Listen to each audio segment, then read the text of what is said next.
You know, I think we've gone from saying, oh yeah, you know, we go to church on Sundays and we believe in God, and, you know, to saying, you know, look, behold this miracle that he gave to us. I mean, it's a completely different level of faith.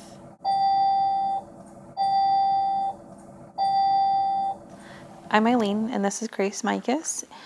Grace was due on July 16th of 2014, and she joined us early on March 24th, 2014. She was born at 23 weeks gestation, and most babies that early aren't survivors.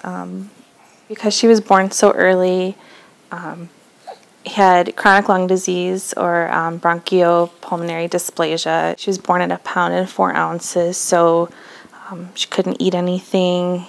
She was fed by G-tube. She couldn't breathe on her own, so she was intubated.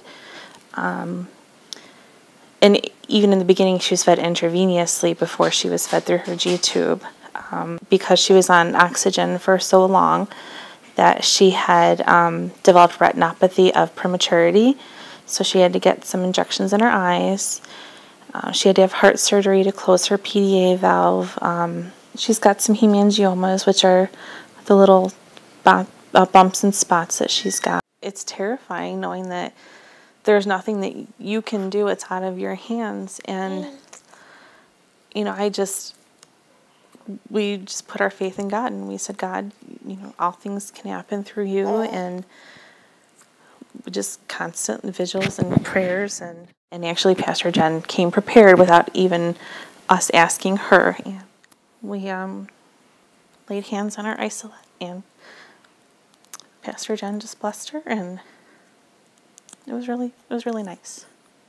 I think one of the most memorable moments I have of Grace was the night before she was going in for her heart surgery, and I was just devastated, just in tears, knowing that, you know, in the morning they were gonna anesthetize her, and they were going to cut open her itty bitty little body and try to close a valve that, you know, was so small. I don't know how they were even going to see it. And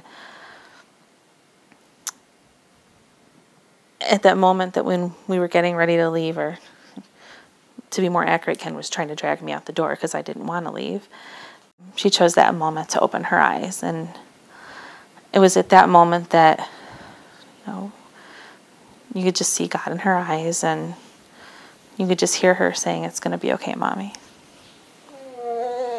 That leaving the hospital without her was the hardest thing I've ever had to do. So I learned a lot about myself. I learned that I'm a lot stronger than I thought I was. I learned that it's okay to be humble. It's okay to ask for help. It's okay to receive that help when it's offered. Probably the hardest thing I've learned was that I am loved. I have so many family and so many friends, and that's a hard thing with the way I grew up, to accept the fact that I'm loved and it's okay. When I look at Grace, I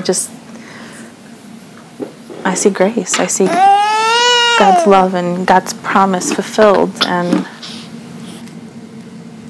I couldn't imagine being any happier than I am right now with Grace. And, you know, Ken and I, hi baby,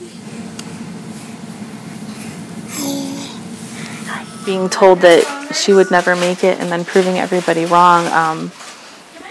You know, she's just really shown people that, you know, God's got a plan, and He will fulfill His promises. You want to play? Yeah. Can kiss. My dream was never to be a stay-at-home mom, and I couldn't imagine it any other way. Now this this is the way I want to spend my days, and as long as she's happy and healthy, that's really the only thing that matters.